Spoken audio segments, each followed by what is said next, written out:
주시옵소서. 말씀보다 앞서지 않도록 도와주시고 하나님의 말씀이 임하는 그곳에 진정한 생명과 소성케되는 역사가 일어날 것을 믿사오니 오늘 한 날도 하나님의 말씀 붙들고 믿음으로 살아가며 믿음으로 승리하는 우리 모든 성도들 되게 하여 주시옵소서. 하나님 아버지 거듭 기도합니다. 우리 인생 진정한 소망이 오직 하나님 그리스도 예수이심을 믿음으로 고백하며 세상의 것 취하다가 하나님 영원한 생명을 잃어버리지 않도록 하나님의 성령께서 우리의 마음을 온전히 붙들어 주시옵소서. 하나님을 향한 현재의 갈망이 그 어떤 것보다 간절하고 크고 위대하게 도와주시고 그런 말미암아 하나님께서 우리 가운데 역사하시고 부어주시는 놀라운 하늘의 복이 가득 넘치는 또 그것을 경험하며 그것을 간증하며 그것을 나누는 복된 믿음의 삶을 사는 우리 모두가 되게 하여 주시옵소서. 우리 가정을 축복해 주시옵소서. 우리 자녀들을 하나님의 손에 올려드립니다. 하나님께서 역사하여 주시옵소서. 악한 세상 속에서 세상과 엇하지 않도록 도와주시고 하나님을 찾으며 하나님 앞에 예배하며 하나님 앞에 기도하는 우리 자녀들 되게 도와주시고 그로 말미암아 그들의 인생 가운데 하나님 개입하셔서 놀랍게 부어주시는 하늘의 복을 누릴 뿐만 아니라 주의 나라와 영광을 위하여 존귀하게 쓰임받는 거룩한 자녀 거룩한 백성들 되게 하여 주시옵소서. 하나님 이제 장마가 시작되었습니다. 하나님께서 우리 성도들 지켜주셔서 이 장마 때문에 어려움 당하지 않도록 도와주시고 오고 가는 소식이들 감사와 기쁨만 가득할 수 있도록 복내려 주시옵소서. 한 주간도 하나님께서 우리 모든 기도의 용산을 붙들어 주시고 간구하며 소원하는 모든 것들 가운데 함께 하실 뿐만 아니라 하늘문을 여시고 놀랍게 부어주시는 은총으로만 채워주시옵소서. 말씀 앞에 있습니다. 허물받은 종 그리스도 예수의 십자가의 보혈로 덮어주시고 오늘도 진리의 말씀 붙들고 기도할 때에 우리 기도하는 모든 성도들 하나님께서 다시금 기도합니다. 하늘문을 여시고 마음으로 축복하여 주시옵소서. 감사드리며 예수님의 이름으로 기도하옵나이다. 아멘. 여러분 예레미야 선지자를 통해서 하나님께서 혹독한 심판과 징계를 계속해서 말씀하셨습니다. 평안하다 거짓 선지자들의 외침이 있었어요. 그러나 하나님께서 예레미야 선지자를 통해서 말씀하시는 것은 이 거짓 선지자들의 말을 믿지 말라. 하나님께서 이 바벨론 느부갓네살을 사용하셔서 이 바벨론의 멍에를 내게 될 것이다. 그럼에도 불구하고 포로가 시작되었습니다. 그런데도 거짓 선지자들의 이 거짓 예언은 멈추지 않았습니다. 포로로 끌려간 이후에도 이 거짓 선지자들은 금방 회복되고 금방 돌아오게 될 것이다. 이렇게 예언을 했던 거예요. 그러나 하나님은 다시요 이 하나님의 정하신 때가 차기까지는 이스라엘 백성들이 이 바빌론 포로에서 절대 돌아올 수 없을 것이다. 그러니까 지금 유다 백성들을 향한 하나님의 심판은 절대 피할 수 없다라고 하는 것이 29장까지의 말씀이었어요. 자, 이해되셨죠? 그런데 우리가 읽었던 30장부터 33절까지는 완전히 분위기가 바뀌게 됩니다. 다시요, 29장까지는 반드시 하나님께서 유다 백성들을 심판하실 것이다. 유다 백성들이 바벨론 포로로 끌려갈 것이고 예루살렘 성전은 화폐하게 될 것이다. 이렇게 말씀했다면 30장부터 33절까지는 분위기가 완전히 바뀌게 되는 거예요. 그래서 30장, 31장, 32장, 33장 이 넉 장의 책을 위로의 책이라고 하는 별명이 붙어 있습니다. 무슨 말이냐면 29장까지는 여호와의 심판, 이스라엘 백성들을 향한 하나님의 단호한 심판을 계속해서 이야기했다면 30장부터는 이제 하나님께서 이스라엘 백성들을 구원할 것이다. 바벨론 포로로 끌려갔던 유다 백성들이 다시금 고국으로 돌아오게 될 것이다. 모든 환난 가운데 이제 구원을 받게 될 것이며 그 바벨론 포로로 돌아갔던 이스라엘 백성들이 예루살렘으로 돌아와서 하나님만을 섬기게 될 것이다. 이렇게 구원의 메시지가 갑자기 30장부터 시작되고 있는 거예요. 그래서 무슨 책이라고 그런다고요? 위로의 책. 자, 그것이 이제 12절부터도 계속 그렇게 살펴보고 있습니다. 12절에서도 너희들의 상처가 치유가 될 것이다. 12절 한번 볼까요? 여호와께서 이와 같이 말씀하시니라. 네 상처는 고칠 수 없고 네 부상은 중하노라. 네 속살을 제7이라 재판과 엮고 조국자다. 너를 사랑하는 자가 다 너를 잊고 찾지 아니하리니 이는 네 악행이 많고 네 죄가 많기 때문에 나는 네 원수가 당할 고난을 네가 받게 하며 잔인한 징계를 내었도다. 그런데요, 이렇게 끝나지 않습니다. 17절 한번 볼까요? 여호와의 말씀이니라. 그들이 쫓겨난 자라 하매 시온을 찾는 자가 없음즉 내가 너의 상처로부터 새 살이 돋아나게 하여 너를 뭐해주리라? 고쳐주리라. 너희들의 상처가 치유가 될 것이다. 포로로 끌려간 백성들이 다시금 본토로 돌아오게 될 것이며 무너진 성읍을 재건하게 될 것이고 하나님의 구원받은 이스라엘 백성들의 이 공동체가 다시 회복될 것이다. 그러면서 21절에서는요 또 이렇게 말하고 있네요. 21절 그 영도자는 그들 중에서 나올 것이요 그 통치자도 그들 중에서 나오리라.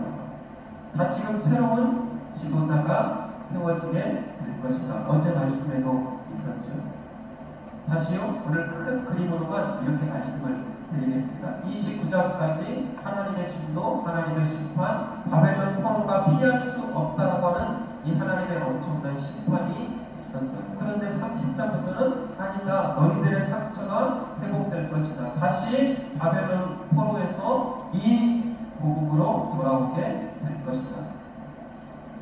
무너졌던 너희들의 공동체가 다시금 세워지게 될 것이고 너희들 중에서 위대한 다스리는 지도자가 나오게 될 것이다. 그러면 이것을 지금 약속하고 있다는 겁니다. 본문을 묵상하면서 제가 크게 몇 가지로 정리를 한번 해봤습니다. 아하, 모든 것이 결국 하나님의 은혜구나. 이스라엘 백성들이 구원받을 만한 어떤 조건과 가능성이 있기 때문에 29장에서 30장이 그 어떤 사건과 가능성이 있었기 때문에 이 구원의 메시지가 선포되는 것 아니에요. 29장까지 똑같았어요. 여전히 거짓 선지자들이 팽팽하고 시드기야 왕을 비롯한 이스라엘 백성들은 여전히 하나님의 말씀에 귀 기울이지 않고 세상이 주는 거짓 선지자들이 주는 그 달콤한 말씀 앞에 더 마음을 뺏기고 귀를 기울였던 것 사실입니다.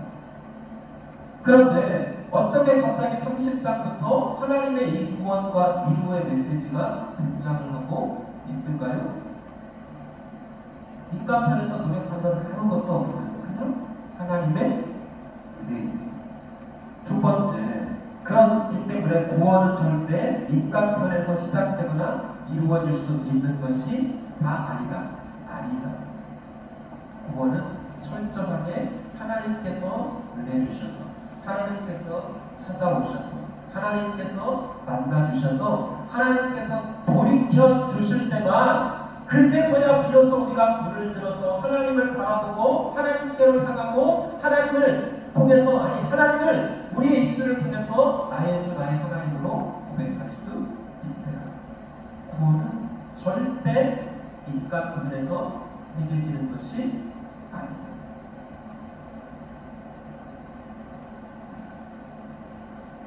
그래서 여러분 오늘 말씀에서도 반복이 되고 있지만 30장을 딱 시작하면서 가장 많이 반복되는 단어가 뭔지 아시겠죠? 여러분 12절에서 오늘 본문만 볼게요. 12절에서 여호와께서 이와 같이 말씀하십니다. 17절에서도 여호와의 말씀이니라. 18장에서도 여호와께서 말씀하십니다.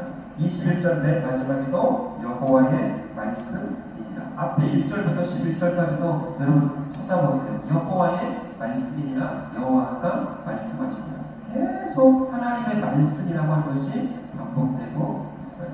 또 한번 집에 가서 읽어보셔도 되고요. 아니면 오늘 본문에서만 한번 찾아볼까요? 우리가 18절에서 21절까지 읽었는데 이제 하나님께서 무너진 공동체의 회복과 구원을 말씀을 하시는데 18절 여호와께서 말씀하시니라. 보라 누가 내가 19절도 한번 넘어가 볼까요? 그들에게서 감사하는 소리가 나오고 즐거워하는 소리가 나오리라. 누가? 내가 그들을 번성하게 하리니. 내가 21절에서도 내가 여호와의 말씀입니다. 다시요, 인간이 돌아올 수 있는, 인간의 구원받게 할 수 있는 시작과 출발은 인간 편에서 독발되는 것이 아니라 하나님의, 제가 그 그림으로 이렇게 말씀드렸어요. 여러분, 제가 머리도 안 감아서 좀 보기는 그렇지만 저를 한번 보세요. 여기가 하나님, 여기가 인간. 이렇게 하나님과 인간이 서로 마주 보는 것이 구원입니다. 그죠? 그런데 자, 하나님과 인간이 마주 보고 있었습니다. 죄가 있기 전에. 그런데 인간이 하나님께서 구하신 선악과를 따먹었어요. 그리고 하나님을 배신하고 돌이켰습니다. 맞죠? 이렇게 돌이켰어요. 죄를 갖고 있는 인간을 하나님께서 심판하시고 하나님도 이렇게 돌이키셔요. 그러면 이 상태가 심판입니다. 멸망이고 지옥입니다. 맞죠? 자, 하나님께서 이렇게 사람도 죄를 지어서 돌이켰어요. 하나님도 그런 죄인을 심판하시고 돌이킵니다. 구원은 인간이 먼저 돌이켜서 하나님 살려주세요. 응? 이게 구원이다. 아니다. 이렇게 상태에서 하나님께서 먼저 돌이켜서 아들아, 딸아, 돌아오라 하면 인간이 돌이킵니다. 자, 전자, 후자. 질문하면 우리는 후자. 인간이 먼저 돌이켜서 하나님 살려주세요. 그렇게 하는 것이 아니에요. 인간은 죄 가운데서 스스로 돌이켜서 하나님 살려주세요. 그렇게 할 수 있는 자격과 공로가 있다 없다? 없다. 그래서 오늘 보면 이 30장부터 31장, 33장에 이르기까지 계속해서 반복되는 단어가 여호와의 말씀이니라. 내가 여호와께서 그렇게 이룰 것이다. 그래서 나중에 살펴보겠지만 33장에서 그 유명한 새 언약, 그리스도 예수로 말미암아 이 땅 가운데 오셔서 그리스도의 십자가로 말미암아 영원토록 깨지지 않는, 변하지 않는 그 새 언약을 통해서 내가 하나님의 백성들을 반드시 구원하는 것이다. 그래서 33장에 유명한 그 새 언약이 등장하고 있는 거예요.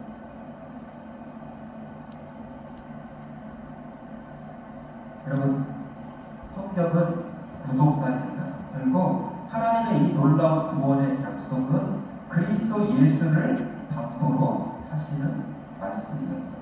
예수를 통해서 완전한 구원을 이룰 것이고 그리스도 예수를 통해서 모든 죄의 사슬을 끊어버리고 오실 그리스도 예수를 통해서 예수 그리스도 십자가의 고난을 통해서 택하신 백성들의 모든 상처를 치유할 것이고 그리스도 예수 십자가와 부활로 말미암아 깨어진 그 공동체, 이 교회의 새로운 공동체를 세워서 그 공동체를 통해서 하나님의 구원을 이룰 것입니다. 사실 우리가 읽었던 30장 12절부터 24절은요, 사실은 그리스도 예수 안에서 어떻게 교회를 통해서 하나님의 구원을 이룰 것인가, 그거를 말씀합니다. 말씀 마치기 위해서 여러분, 예수 때문에 이런 일방적인 은혜와 복을 우리가 누리게 되었습니다. 나를 위하여 사람으로 오셨어.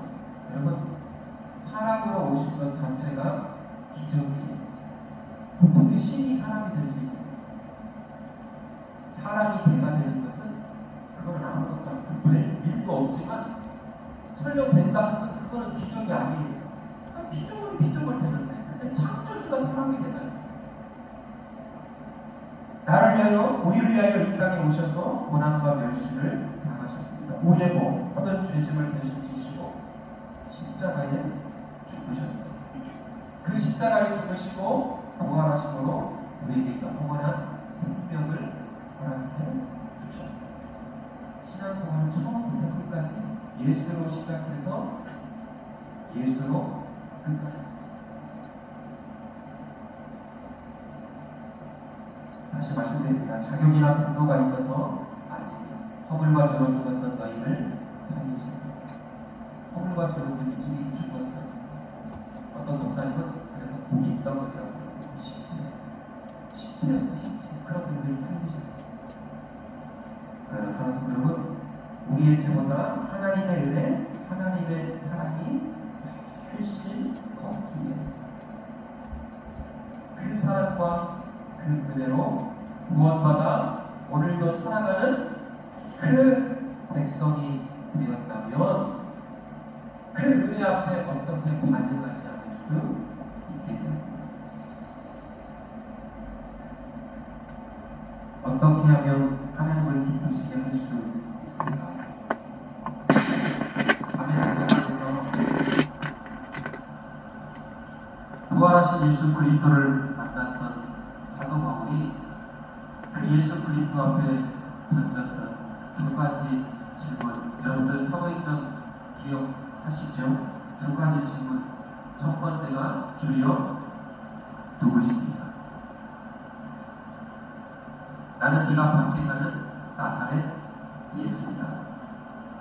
그야말로 경천동지한 사건이 벌어진 것 아니겠어요? 그렇게 살아계신 예수, 부활하신 예수 그리스도를 만나게 됐던 이 사도 바울이 인식과 존재의 변화가 한순간에 벌어졌어요.